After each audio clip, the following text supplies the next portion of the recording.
live. Donald Trump meeting right now with some big-time GOP donors, and some are worried that he won't raise enough money for the general election.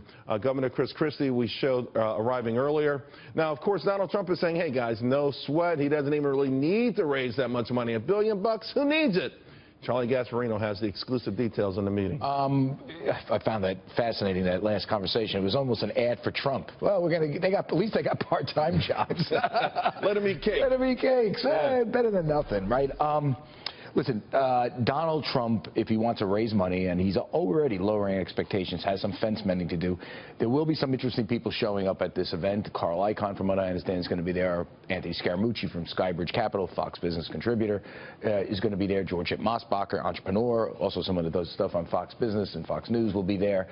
There will be certain people who are not there, and I think that kind of tells a story about how Donald Trump, in attacking the donor class as much as he has to mend some fences if he wants to raise money, and I think he actually does need to raise money. Ken Langone, from what I understand, he is not showing up to this thing. His office is telling us that. He's a longtime GOP fundraiser, was very big with Chris Christie. I was going to say that, right. One other name, which is huge, I think, and the campaign actually gave us an indication this gentleman was going to show up, but his office is telling me he's in London, mysteriously, is Steve Schwartzman, the CEO of Blackstone, the big private equity firm. Getting Schwartzman there would have been a big deal because he's an established Republican. He can reach out to a lot of people, twist some arms to give money. So it's interesting, and there's a few others that, I've been talking to, people who should show up that are not showing up. They don't want to be this directly related to Donald. I would just say this. He has a lot going for him in this economy. That last guest, that Democrat, the gentleman who was a Democrat, pointed out, let them eat cake. At least they got part-time jobs. That's a great campaign commercial, Donald. He should stick with that, because I think his comments about Judge Coriel, the judge on the Trump U case, I think that's rearview mirror stuff now. But you're right. There's been a series of things that are scaring a couple days. Right. Listen, it's a quick news cycle, right? Almost every day there's something new and fresh and exciting. But to your point, for the donor class, I think those things worry them, because you start to invest this money and then something happens a month from now. But also what's worrying them, too, is some more clarity, right, on certain positions. You're absolutely right.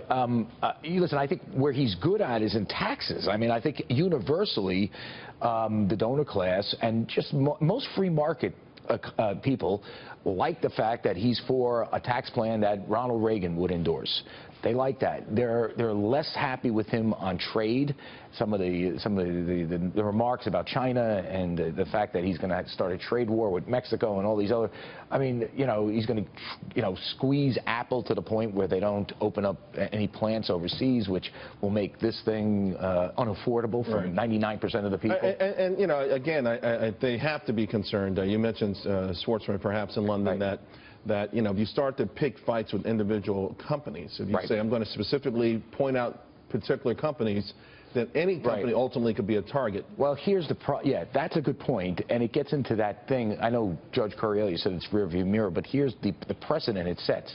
Why is he going there? And they're worried if you're going to get in. I mean, listen, we had a lousy jobs report on Friday. He spent 5 days talking about this judge.